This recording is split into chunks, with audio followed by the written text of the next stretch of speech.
I was talking to a mom once. She was homeschooling her kids, and her mother was dying. And everybody around her was saying, just put your kids in school so you can focus on your mom. And she did not feel like that was the right solution. She was still felt like God was calling her to homeschool. But what it let them do was, as a family, they took that year. The kids read independently. I think they had a little bit of work, but really they took that year to care for grandma. And they ended up testing as high or higher as they should have been at the end of the year. They didn't lose anything, but they gained a lot as a family.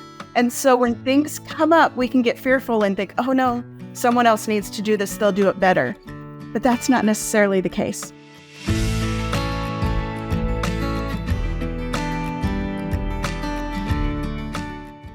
Hello, everyone, and welcome to the Zan Tyler podcast, where our goal is to help you thrive in your homeschool journey. Let me take just a minute to ask you to please subscribe to this podcast wherever you listen or watch, including YouTube. And if this podcast has encouraged you, please leave us a good review. Each review really does help. Be sure to follow us on Facebook and Instagram as well, where we're always posting new content.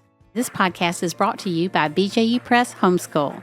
Homeschooling is an exciting adventure we take with our children. One of the most challenging parts of this journey is choosing the curriculum you want to use. BJU Press Homeschool is a curriculum you can trust. All the books, resources, and videos have been designed with you and your child in mind. Their curriculum is educationally robust and rich, taking into account that children have different learning styles, strengths, and needs. Mom, you are in charge. BJU Press Homeschool is here to come alongside and support you. Do you need help with the teaching load, or is there a subject you just don't want to teach? Their amazing video courses are available for all grades and almost every subject. BJU Press Homeschool believes that homeschooling can produce a new generation of students who know God, love their neighbors, and stand firm in their faith. For more information, go to bjupresshomeschool.com. That's bjupresshomeschool.com. So I'm so excited today to have Nancy Manos back on the podcast. Nancy is my dear friend. She's a collaborator on the podcast. She does the social media and the show notes and so many other things. We just talk constantly about homeschooling and ideas and what homeschooling moms and dads need today. So I couldn't be more excited to have her. Just so you know, Nancy served in statewide homeschool leadership for 20 years. She homeschooled her own girls for 14 years, preschool through high school, and she has a real passion and love for families and homeschooling. So today, Nancy and I want to talk about the new school year. Now, some of you homeschool year-round, and some of you have just started or will be starting. We used to always start school after Labor Day, which I really like the idea of that, but not so much anymore. That never happens. But we want to talk about setting the tone for your year. Taking a minute to stop and think about what you want to accomplish, not just in the academics, but in your family life, and how you can celebrate the journey at the beginning of your year to set up your homeschool for success and to set a really good tone for the year.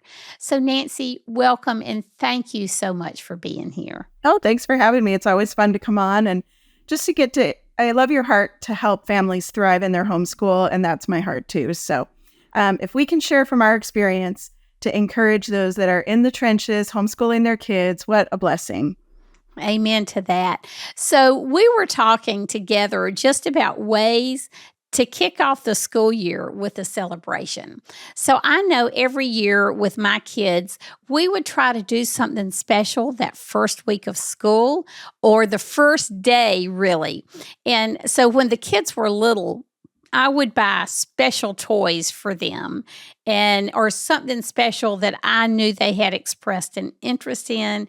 We would take a field trip. We would eat at a restaurant where they had to use nice manners, but I would allow them to have Coke that day. So, so we were just trying to do something different and unique. Sometimes we would ride by schools and I would say, "Do you see how there are no kids on the playground right now? They're all inside sitting at a desk. But because you homeschool, we're out and about and the world is our classroom." And so I just wanted to set the tone for them that I celebrated homeschooling and I loved being with them.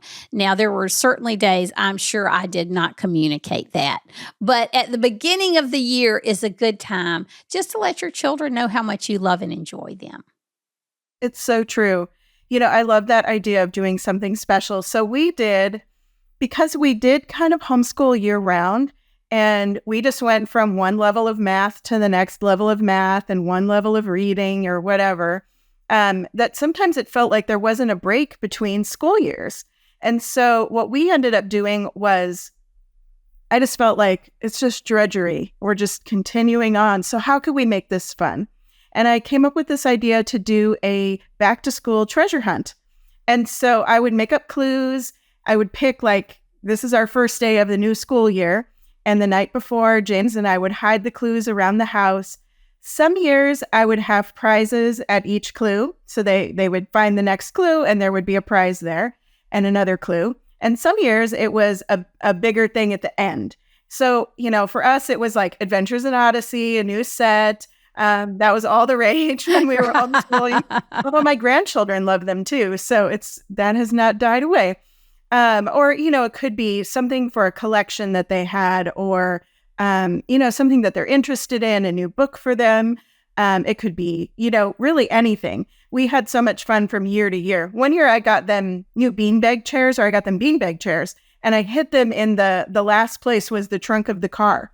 And so I led them out to the car and we got these big beanbag chairs with, sometimes new school supplies, but also some candy treats or whatever. But it just was a fun thing that we did together. I made them work together. I didn't want it to be a competition, like who could get their prizes first. So they had to collaborate. They had to have teamwork.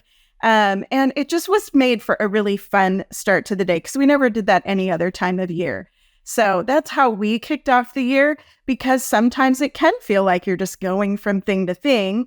And, maybe you didn't do a summer vacation that year or take a break of any kind. And so whatever you can do to make it fun, whether it's, I have friends that they go to Krispy Kreme donuts or whatever, go out for a special breakfast. There are homeschool groups that will do a back to homeschool potluck breakfast or something. Go to the park, go to a movie, do something fun, maybe after you start your school day. So there's lots of ways to celebrate.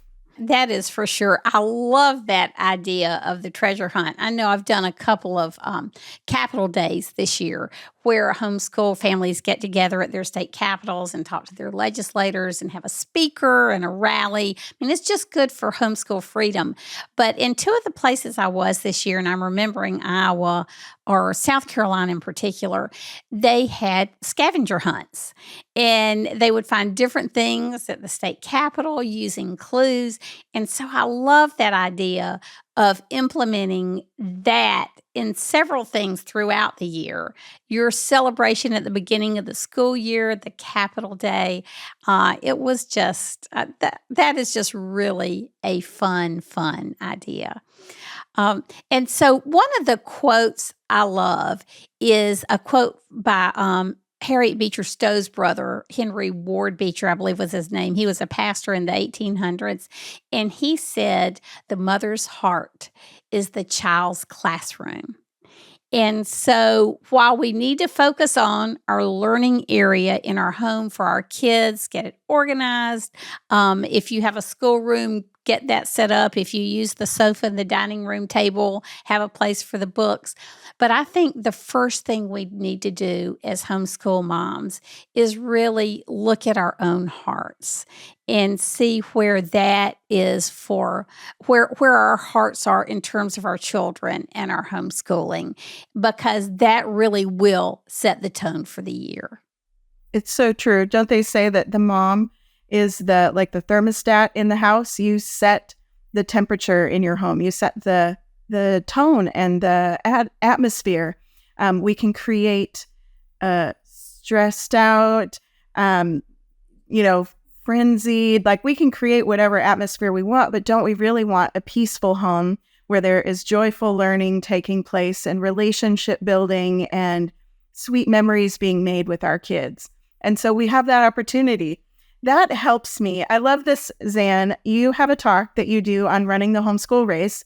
And one of the things you talk about, which I think is really important, is having a vision for why you're homeschooling and how that can help you. Why don't you talk about that a little bit? Okay. When I first started homeschooling, and y'all have heard my story, but I didn't know anybody in the world who was homeschooling. But I did have a book from Dr. Moore, Homegrown Kids, that was sort of setting the foundation or my philosophy of learning. And one of the things his wife told me was to write down my reasons for homeschooling because it would help me on the hard days. I would give anything if I could find that.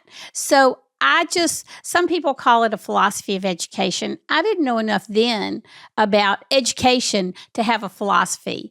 I just knew that I loved my children. I really knew so little about homeschooling, but I wanted them to succeed.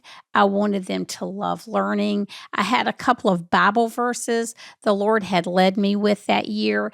And so this was before the days of PCs and laptops. And so I wrote it out by hand and I posted it and I read it every day. I think actually I don't have it because I probably wore it out because you will have hard days. I had a friend who they were homeschooling 7 children the first year. And so the dad homeschooled the high schoolers. He was a pediatric surgeon and he rearranged his practice so that he would have a couple of hours at home every day with the high schoolers. And she had the younger kids. And one day she called me up and she said, I'd rather have a root canal today than homeschooling. And, and sometimes we feel like that. We have a bad day or a bad week or even a bad month.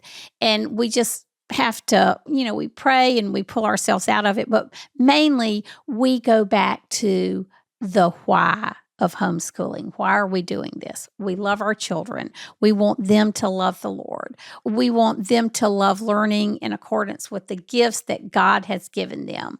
We want them to enjoy life. We want them to have an abundant life, even when it comes to school. And so I think it's really important to do that. Nancy, what were some of your whys and how did you feel as a new homeschool mom? Yeah, so it became really important. We decided to homeschool because I think I've shared this before. There was a family at our church that had 2 boys that were a little bit older than our girls. And there was something very special about their family. I just noticed there was something unique about their relationships. And, I was like, what is it that's unique about them? Why are they so, like, the kids would come and talk to me. Hey, Mrs. Manos, how are you today? And I'm thinking, you're 6. Like, it just was so fascinating how close their family was and then how interactive with the boys were with all ages. And so that was our first introduction to it. But as James and I were talking, our girls were like maybe 1 and 3, 2 and 4. We started thinking about how we're accountable to God for raising our children and how much easier it would be if they were actually with us all day versus sending them to someone else's care. And so that was where we started. And I just always had that mindset of, I want to raise my kids to know and love the Lord. And I want to be able to deal with character issues as they come up. And I want to be able to nurture their gifts and their talents and their passions. And because they're unique and they're made in His image. And so that was kind of the core of where we started. Then, of course, as we homeschooled more, we saw the advantages academically, spiritually, relationally, socially. They just were, and even physically, the fact that they could sleep later if they needed to, or, those kind of things. And so, for me, having that, we felt called by God to raise our children and educate them as part of discipling them. And so math and reading and grammar and science and all of those things are just part of raising them to know and love the Lord.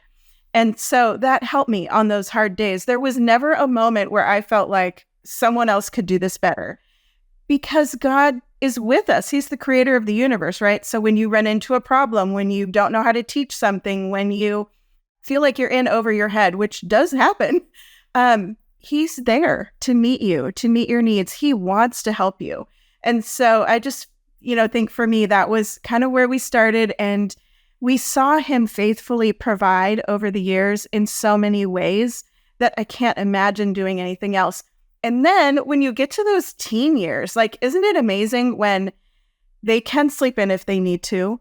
Their education, their schoolwork, their seat work takes a few hours.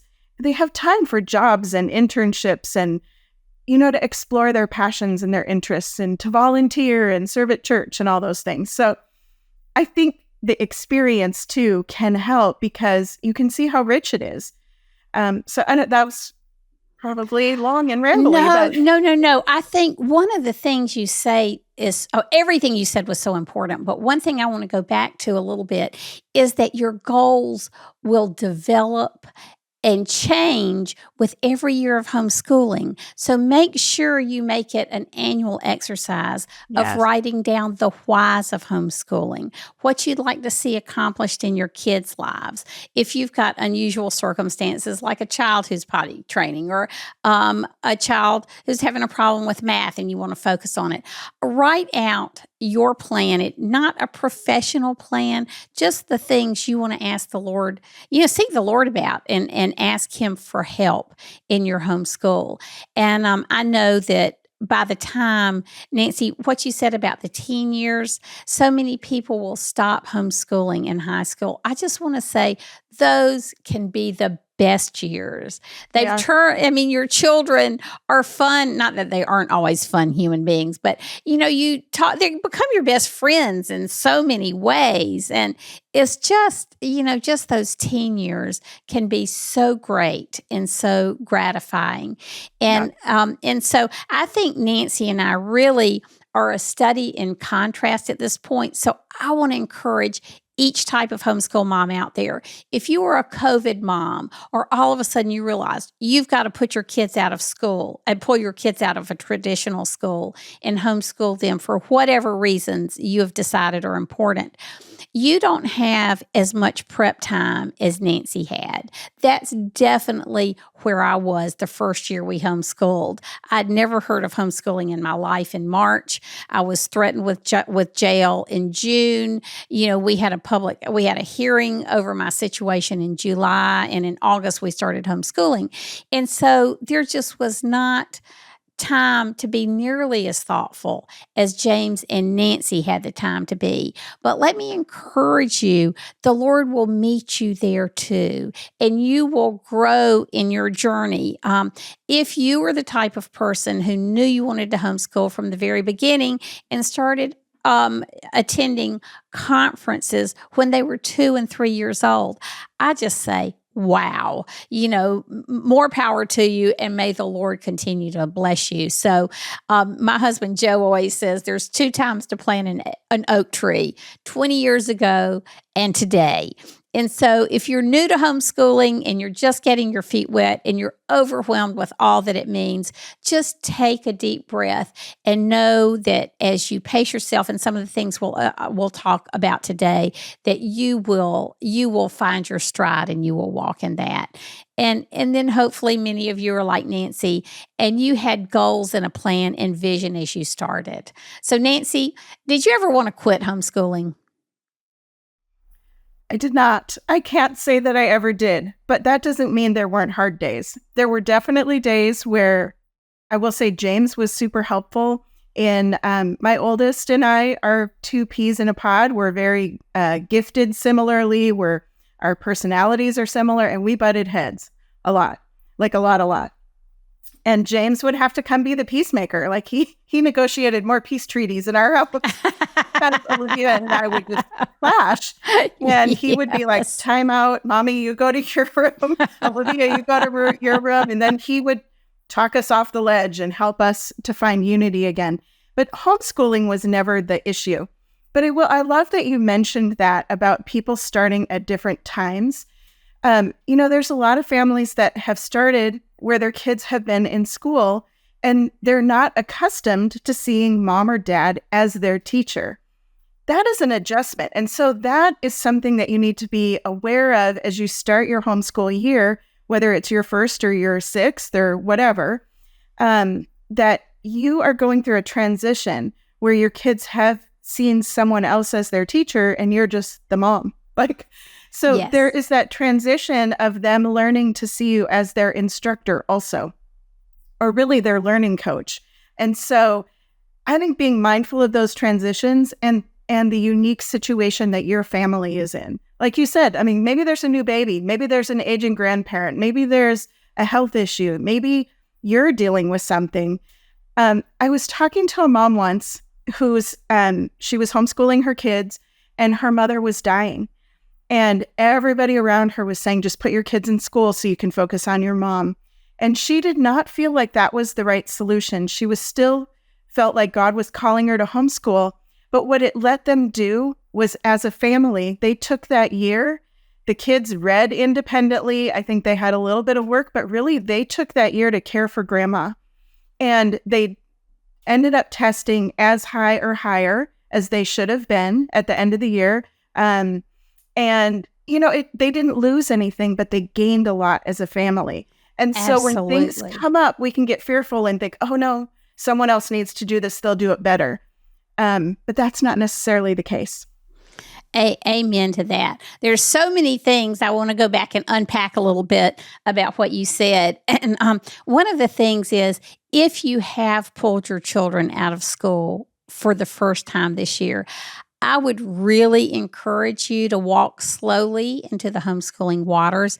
And by that, I mean, give your children time to de-school and really de-stress in some ways, and yourself too. So you might spend the first week or two trying to work through a schedule, trying to help them understand how learning will be different, but it will be fun and powerful, more geared toward them. I talked to a young man at an outing last night who had been homeschooled up until the 10th grade. And so he's in a private Christian school this year. And I said, well, how do you like it? And he said, well, I will say this, that in an hour and a half, I got 3 courses done at home. And that's the amount of time this allowed for my schedule for one class here.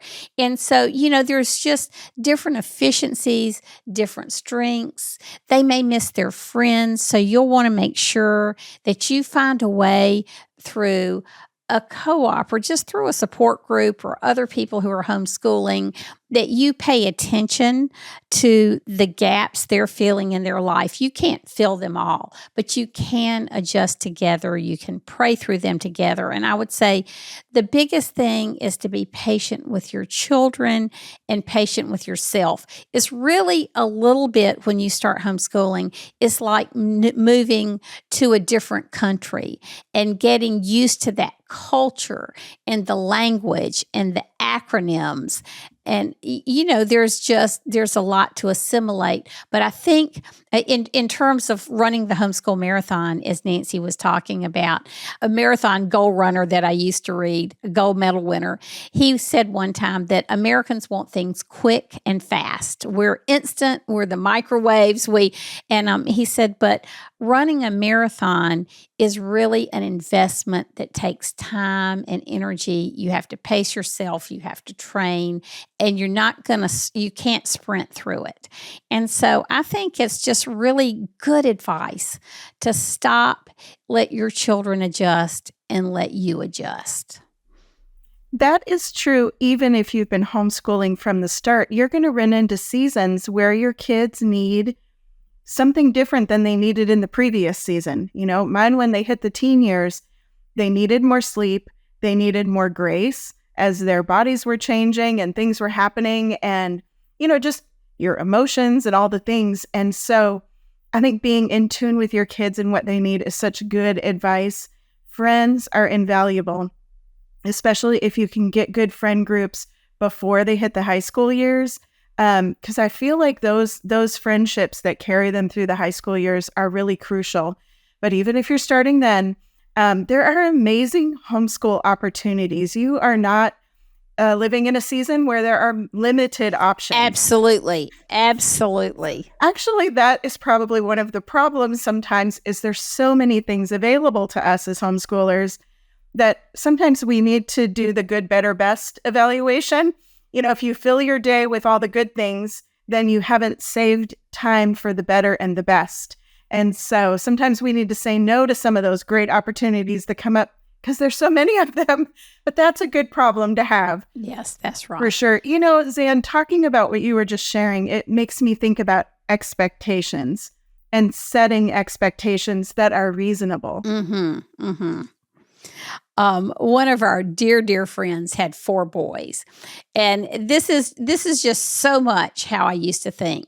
So we were together with them one year, and they and my friend had come up with this schedule. They would get up and have their quiet times, clean up the room, practice their instruments, work in the yard. I don't know. By 8:00, they would have done a day's worth of work, and that's when they would start school.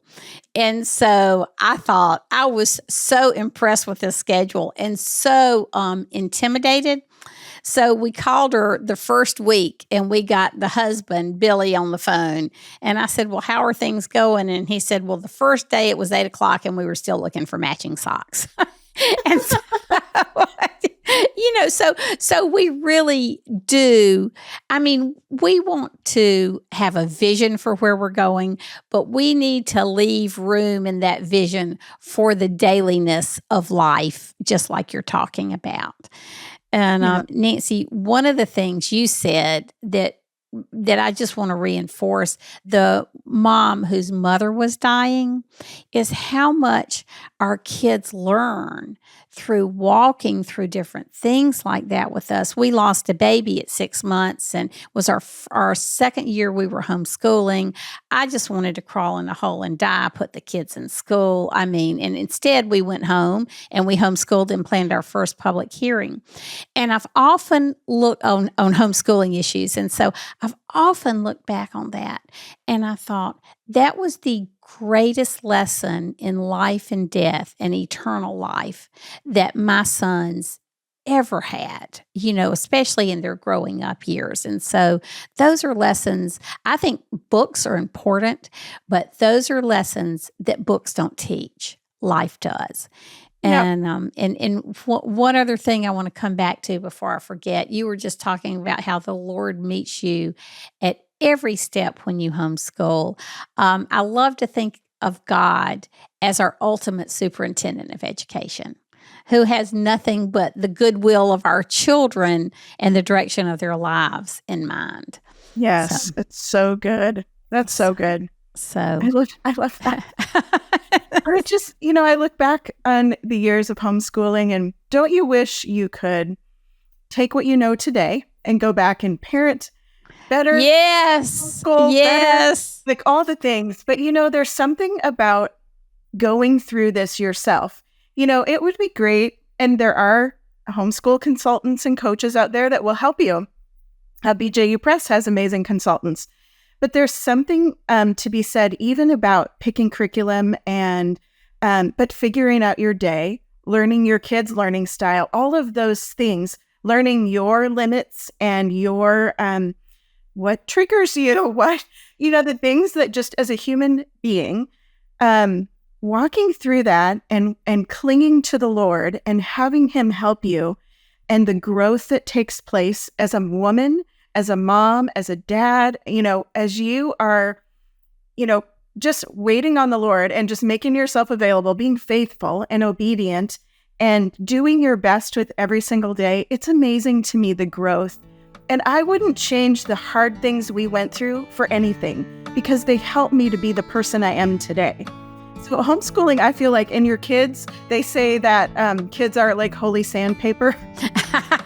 They rub off those rough edges. The Lord is refining us as we are teaching our children and discipling them. And so I just think we can't dismiss the growth that takes place and the learning as we fail and try again and Yes. fail and try again. Yes, that's right. I just want to thank you for being here today. I know that there are all kinds of places you could choose to spend your time. So thank you for being with Nancy and me. And you can find me at zantyler.com and on social media, thanks to Nancy. So we just, again, thank you for being here. May God bless your school year with richness of joy and fellowship together. And may He bless your family. And until next time, bye.